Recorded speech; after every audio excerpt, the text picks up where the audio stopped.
بسم الله الرحمن الرحيم.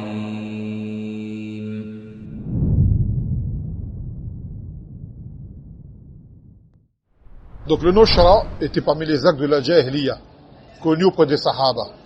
Donc ils ont interrogé, et comme les Sahaba ne voulaient plus faire d'actes de la Jahiliya, bien évidemment, ils ont interrogé le Nabi sallallahu alayhi wa sallam à ce sujet.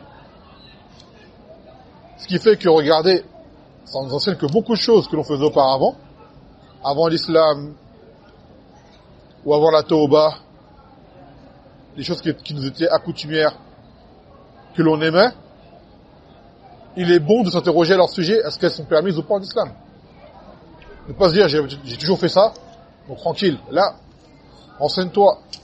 Bien que la base dans les choses, c'est la permission, mais il y a des choses qui s'opposent à l'islam, qu'on faisait auparavant, beaucoup, et que les gens continuent à faire, et ils ne se posent pas la question.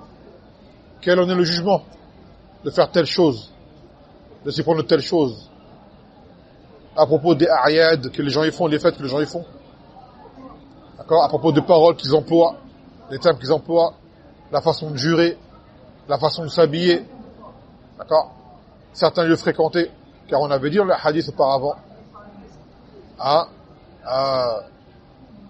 Inama arbara rajul an nadrihi, qui voulait égorger un ibil à Bouana.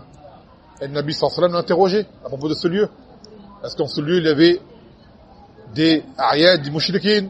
Est-ce qu'on égorgeait pour en tout cas Allah? Donc il faut s'interroger. D'accord? Il faut interroger.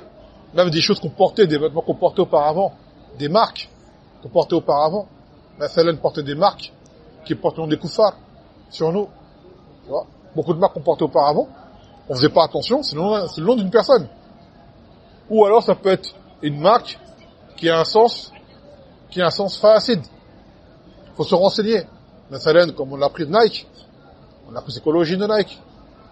Que le concepteur lui-même l'a reconnu, qu'il a pris l'aile de la déesse selon chez les Grecs, de la victoire ou de la vitesse, j'ai oublié. Donc, les choses, il faut revenir à l'origine. Avant de se dire, il n'y a pas de problème. Ou des choses que l'on porte dans des langues étrangères, qu'est-ce que ça veut dire? J'ai déjà vu des frères yéménites porter des vêtements, écrits en anglais, ou écrits en français, avec des choses, a'oudhu billah, ils ne savaient pas, tu vois. Il y en a, ils ont fait du cannabis sur le front. Je dis, tu sais c'est quoi ça? Il dit non. Tu lui expliques. Il y en a une fois, il avait un t-shirt, maillot de foot, il écrit Satan dessus. Je dis, c'est qui Satan? Il dit non. Il dit, c'est Iblis. Il y en a, il avait une veste, il écrit machiavélique dessus. Je dis, tu sais ce que ça veut dire machiavélique? Il me dit non. Je lui explique. T'en as une fois, c'était alors lui m'a choqué. Un frère de Djibouti, au Djibouti. Il avait un t-shirt avec écrit femme libérée, émancipée, kaza et kaza et kaza. Putain, des mails, je mangeais. Et quand j'ai vu ça, tout de suite, ça m'a achevé. Je vais aller voir, je vais lui dire, mesquine. Il dit, arrêtez ce qui est écrit sur le t-shirt? Il me dit oui. Je pensais qu'il va me dire non. Il me dit oui. Tu parles ça? Il me dit, c'est juste pour cuisiner quand je fais kaza kaza, parce que c'était de Tibaha, ou je sais pas ce qu'il m'a dit comme réponse. Je dis, Harry, mais juste tu parles ça. T'appelles à la libération de la femme, ça c'est tout le des féministes, ça. Tu vois? Après, il m'a rien dit. Mais il savent c'est le Djiboutien, il parle français. Al-Muhim, se renseigner, faut être minutieux en religion. Faut être méticuleux. Les Sahaba, ils demandaient. D'accord? Un Nushra, c'est permis ou pas? De le faire. Car c'était le jeu de la Jahiliya, et ils savent que l'islam est venu combattre, comme a dit le Nabi sallallahu alayhi wa sallam, lorsque Abu Sufyan a été arrangé par Hirakl, qui était le César de l'époque, il a dit, Maza yakulukum, qala ya'muruna bis-salah, awalan yakul, ubudullaha, wa la tushriku bi shay'a, wa atruku ma yaqulu aba'ukum. Il a dit à Hirakl, il nous dit, adorez Allah, et ne lui associez rien, et délaissez ce que disaient vos pères. Ça veut dire vos coutumes ancestrales, délaissez-les. Car c'est le ghalib, il y a mabni à la shirk. C'est des choses liées au shirk. Donc délaissez tout ça. Les choses de faisaient auparavant, délaissez-les. Qui étaient liées au shirk. Quand il y a des choses qu'on faisait qui n'étaient pas mises. Même des choses qu'on faisait qui étaient bien.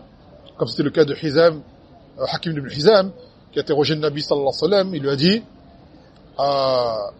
lui a dit, Fil jahiliya, kuntu atasaddaq, wa asil ar-rahim, وأعتق ما هذا من هذه الأعمال قال النبي صلى الله عليه وسلم أسلمت على ما سلف من الخير.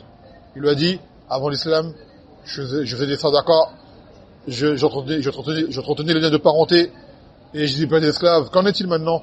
Il a dit, tu t'es soumis sur le vrai que tu as fait auparavant. Ce que tu as fait auparavant, c'est compté pour toi toujours. Il a interrogé sur le bien également. Qu'est-ce qu'on faisait auparavant? Je faisais ça auparavant. Est-ce que ça m'apporte quelque chose? Naam. وقال النبي صلى الله عليه وسلم رجلان له أجران رجل آمن بنبيه وآمن بي ورجل من الكتاب آمن بنبيه وآمن بي. Un homme aura deux récompenses. Celui qui est parmi les gens du livre, qui aura cru en son prophète et qui aura cru en moi.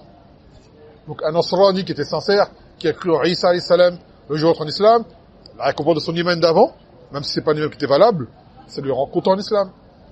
Mais Salah, les choses que tu fais de bien auparavant, qui concordent avec l'islam, sont comptées pour toi également. Et le contraire également, des choses que tu fais comme mal, elles sont effacées, mais est-ce que tu peux continuer à les faire? Si tu sais pas, tu t'interroges.